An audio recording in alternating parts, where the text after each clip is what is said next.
Okay, relatives and YouTube lamb, I'm going to give this one more try. I just did a 20-minute video and I realized I wasn't recording.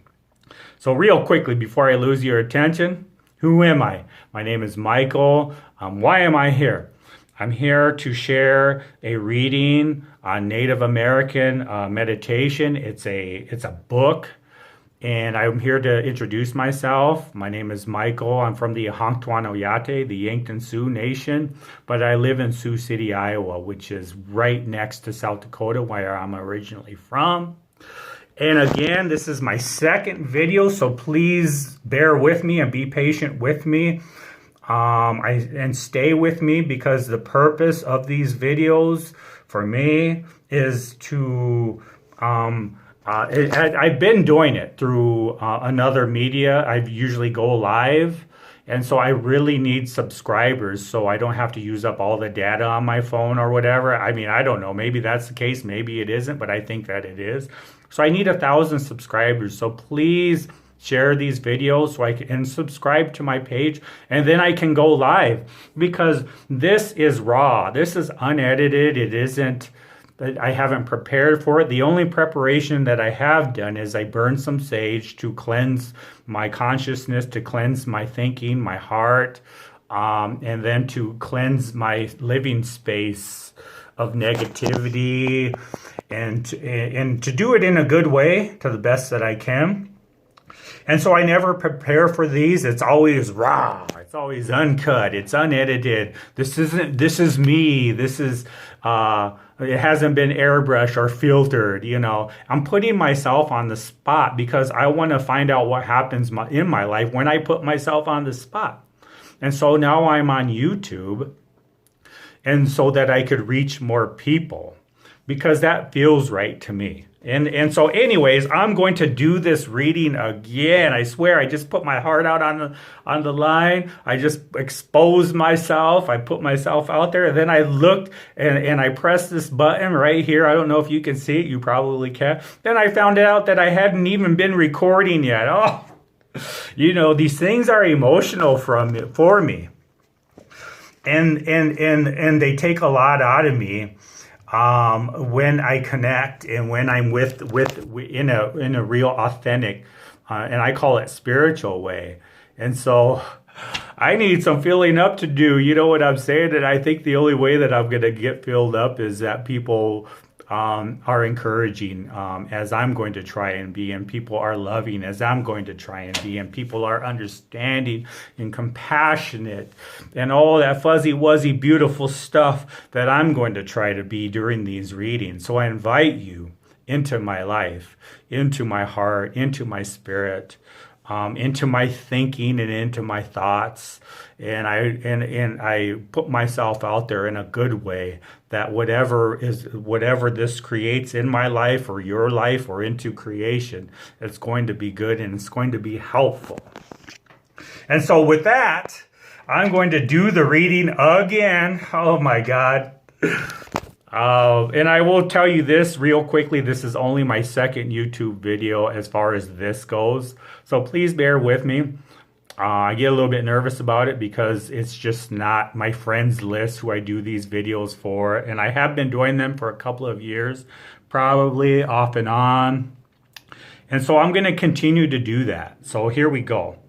No individual or group can block another individual's path or change it against what fits his nature and his purpose. It might be done for a time, but in the end, it won't work out. Okay, so that's the first part of the reading. And the second part of the reading says, every person is born for a purpose. We may know our purpose very early in our lives, or it may take us some time. Very often, we need to experience many things before our purpose is clear to us. Sometimes we pick our goals to please others. Sometimes others pick our goals to make themselves unhappy. Often, this makes us unhappy. We need to pray to the Creator and ask Him what our purpose is. When we live outside our purpose, our path is full of obstacles. When we live inside our purpose, our path is smooth. When we are aligned to our purpose, we are happy and content.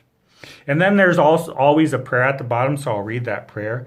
Great Spirit, whisper to me in terms I can understand what you would have me do, and I will do it. Woo! When you say that, when you say that, you better understand that, holy cow, when you do that, you're doing kind of a very powerful thing. You're asking for something. And they always say sometimes you don't, what you get may not be what you really wanted. And certainly I understand what that's like. So I like this reading because it's a powerful reading. It talks about Creator, it talks about praying, it talks about purpose, it talks about pleasing others, and talks about staying true to ourselves. And I feel like I've been down all those roads. It talks about traveling a road that is full of obstacles, and it talks about traveling on a path that is smooth. I don't know about you, but it has always been a path of obstacles to me, even to the point where if I did see smoothness in front of me, I didn't trust it. Like I got so used to obstacles that is what I saw as normal. And so when I saw a smooth path, it was difficult for me to be able to travel that road because of things previously in my life. I couldn't see what I saw was something that was influenced into my perspective and was often false. And by what I mean by that is that, relatives, and you're all my relatives, no matter what skin color you are, no matter what religion, no matter what political affiliation that you identify with, no matter what sexual orientation that you are, no matter what, you are all my relatives. So when I say that to the two-legged people, but I also say that when I say that, mitakuye oyasin, all my relations, all my relatives, I am speaking to the wind. I am speaking to the star people, the star nations. We chachpe oyate. I'm speaking to the mountains, to the grasses, to the little four-legged people, to the little ones that fly, and to the ones that are in the ground. I'm speaking to all of creation, and when I do that, they are in my life. They become a part of my life. And they know it. They know it, and I know it. And what happens is that that helps me in my life. It helps me see things differently. And so when I see obstacles in my life, I can look back on now and I can see that I developed some endurance from having to climb the tall mountains. I have developed a perseverance from having to brave the storms of life. Or sometimes I haven't been so brave, relatives. Sometimes it was like, hold on tight, I need some help. And oftentimes that is the case because I wasn't one to really, I grew up in a hyper masculine, I got this, I'm a man, I can do this. And I never wanted to show that I was afraid. I never wanted to show that I had tears, that I had feelings, that I had emotions. And I grew up where really many of the emotions were anger. And so today, when I do these readings, I really like to talk about things that make us who we are as human beings. I love to talk about emotions. I love to talk about things that make us different. I absolutely insist on talking about things that make us similar, that bring us closer together, so then we can then become relatives, because we already are anyway. And I really like that. I think that I've always in fact, I know that I've always wanted that in my life. There was always that part of me, but I was terrified of it. That said, I want to be close to people. I want to be able to speak. I want to be able to talk. I want to be able to share. And I admire that in others. And I really like yearned for that in my life. It was something that I tried to fill up. It was like this big space here that just, oh man, it was in my life. It was my life. It was a big part of me. And that big part of me was something that was unfulfilled in that I didn't know what it was like. And so when they talk about purpose, they talk about like I remember exactly, and my time for my purpose was when I was 5 years old. And I remember the exact situation when I felt like what was my purpose in life. And I didn't ask for it. I didn't ask for it. They say that you can ask for it. And I encourage anybody, including myself, because as we evolve, I think that we gain more and more insight into ourselves, and maybe our goals change, and we feel like our purpose maybe have evolved into something differently. And maybe we're at a place in our life where there are a lot of obstacles in our life, and or maybe it is smooth, but certainly I know what it's like to live a life full of obstacles. And you know what? I learn from them, but my inability to differentiate what were obstacles and what was a smooth road, I could not see the difference. I feared both. I was consumed with fear in my life, and I thought it was this big secret. It was like I could never say, I'm afraid. I'm afraid. That's an obstacle for me. I'm afraid. I'm a terror. It never even occurred to me that talking about it and being honest and being emotionally authentic was something that could help me through that time of my life. I never even thought about it. I just saw others and wanted what they had. You know, they smiled a lot. They were happy. They seemed more attractive.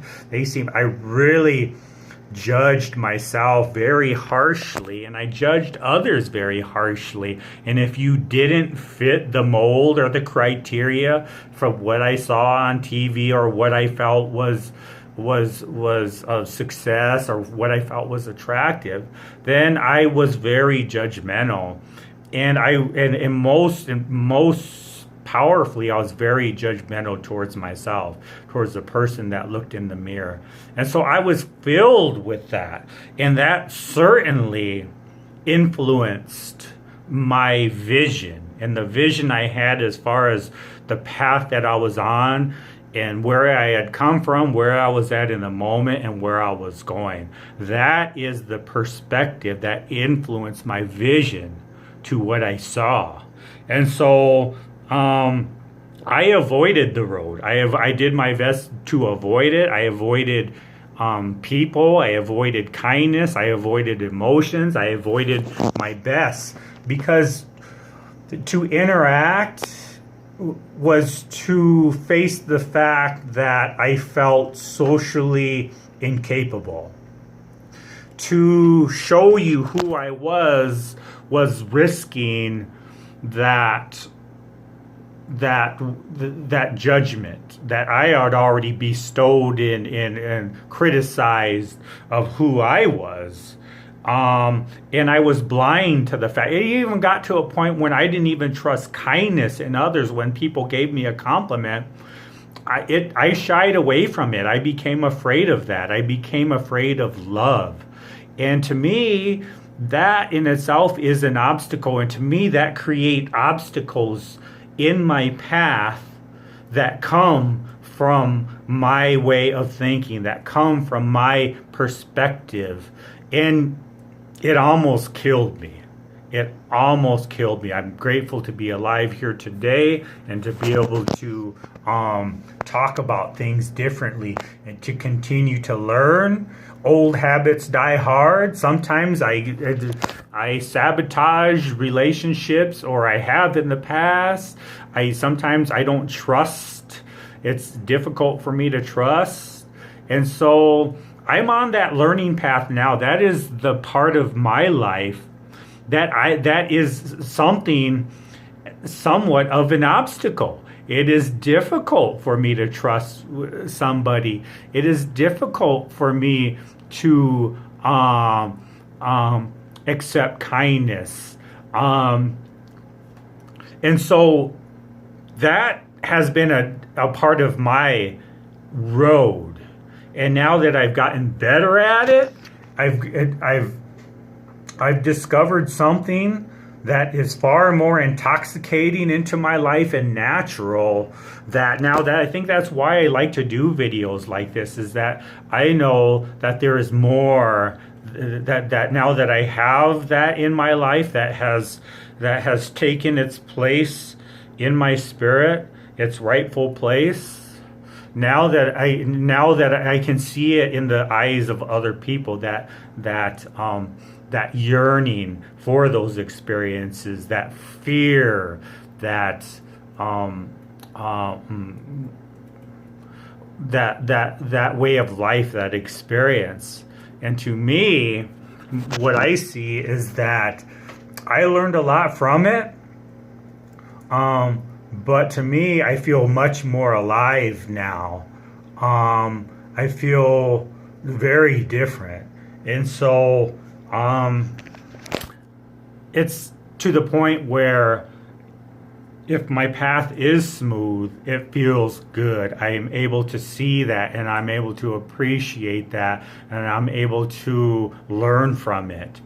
Just as much as I learn from that cycle of self-destruction, and I come from a hardcore background, relatives. I come from a drug addiction, abuse, neglect, all kinds of different types of abuse, to where I thought that I was a mistake, that I thought that I was a bad boy. And so I was quite vulnerable to anything that made me feel different. And so as a youngster, I fist fought a lot. So that stuff that is in us will, even though I tried my best to be a good boy and to keep the demons at bay, it wasn't something that I was capable of. I didn't have readings like this. I didn't know what it was like. I cried for authenticity. I cried for the truth. I cried to have relationships. I cried for somebody to hug me, to cry with me. I did. I wanted that so bad. But yet it got to a point where I then felt like that's not going to happen, and it's always going to be like this. And then it was just a matter of waiting for the end. It was a matter of, I'm not living, and it will always be this way. So I might as well find ways that are going to make me feel good, even if they become self-destructive in my life. And so I did it by way of a lot of different things. And today I keep a weary eye for that. I just always try and stay encouraging to people, even though I'm a human being. I fall back into old habits. Old habits die hard, they say. But today I have learned so much. I've learned that that creation is with me. And I'm not a religious person, folks. I think of more in the idea of spirituality, but I have learned so much, and it just fills me up with something that I think that I've wanted all along. And certainly it's been a process. This has been a road of trial and error. I've made lots of mistakes along the way, because I've never had that before. I've never experienced life like that before. So naturally, I'm going to fall down. I'm going to, make many mistakes along the way. But that has taught me, because I was so judgmental towards myself. I thought I needed to be perfect. Oh my gosh, it was such a incarcerating type experience for me to be my own worst enemy, to be living in a disguise at all times, in the fear constantly of being found out of who I was, that I was that I was filled with pain, and that I wanted and that I yearned for deep authenticity in my life, that I was being that there was I was being victimized, and so that is how I saw life, and I think that is because of that, because of man's cruelty. I think that I just became more and more a part of my life because that is what I saw. And now today, and for some time, I'm on a path of spirituality, on a road of love, and I'm learning from that. And I think that's why I like to do these readings, is because it puts me in that experience, in that thinking, in that spirit way, and I like it. I love it. Yet, that past will sneak up on me, and pretty soon, it creates self-esteem issues in my life, even though I'm much more quote unquote healthier today. I can have honest relationships. I can look myself in the mirror. I know the type of person that I am now. I can see that I've progressed. I can see that I can feel that self-fulfillment, and being able to find out who I am is a priority in my life, as opposed to the being subject and being hostage to whatever situation presents itself into my life, and how I react is going to be what I see as being what society and the culture values. Back then, I was around a culture where I was fist fighting a lot, where I was doing a lot of things that I paid the price for, and not just in monetarily or incarceration, but in soul, in spirit. I was paying the price, but I didn't know a different way. It was Maya Angelou that said, you did then what you knew how to do, and when you knew better, you did better. And I'm so thankful, because today I do know better. I don't know. I'm still learning, and I want to stay teachable. I always want to stay a student, but I also know that I've learned so much, and I know that I know that I can see that in the eyes of other people, and so I feel like it is a obligation. I feel like it is an influence in me that I want to spread that around, because it feels right. It feels right.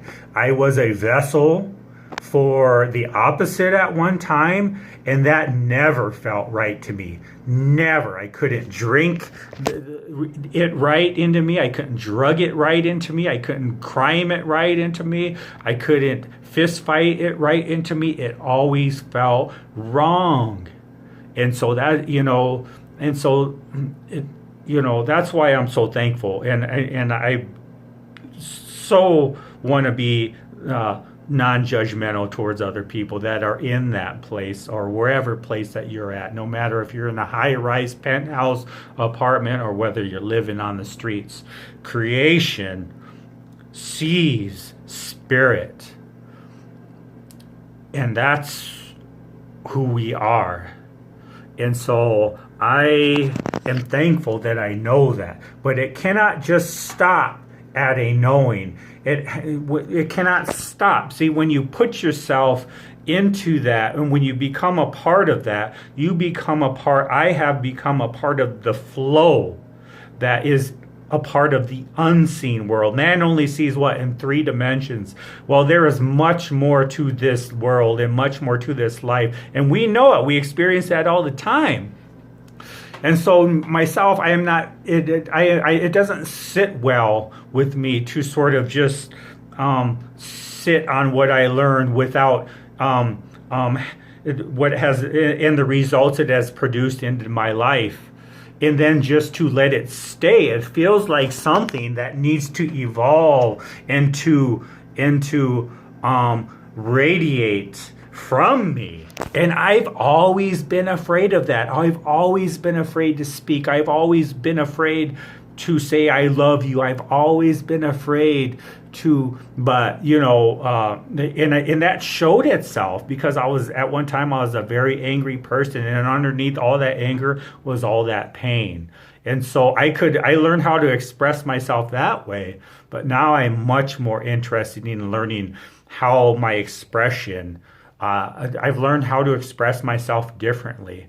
And now I've learned that expression needs to sort of evolve from me, and I need to learn who I am. And as I evolve, when I am in that flow, and that's why a lot of the times it feels like an out of body experience, is that I am literally the wind, that I am literally the trees, that I am literally the star, the Wichachpe Oyate, the star nations. And quite literally, science has proven that this quite literally is true. But I want to feel it, and it's just like going back to when I was just a young little bitty guy, and I used to just be fascinated by the stars and fascinated by the clouds, and I would want to go by the creek, and I would want to be in the tall grasses because it felt safe. Well, it was because it was a natural thing. It was because I was safe, that these were protectors, and that they were there to help me, that there was a lesson in the way the wind and the grasses work together to loosen the soil or to allow for the rains to come down and be a part of that. Well, I'm very much a part of that. And so what I've done is that I've decided to put it out there and to find out. And because I'm curious, I've always been a curious person. So with that, it's been like about a 27-minute video I can see now. And I better go, but I need 1,000 subscribers, please, so I can go live. I always want to put myself on the spot. I don't want to get into the habit of having to edit and to say, oh no, scratch that because that was wrong. I don't want to do that. I just want to go live, and I want to be able to share, and I want that sharing. I want your sharing. I want your experience.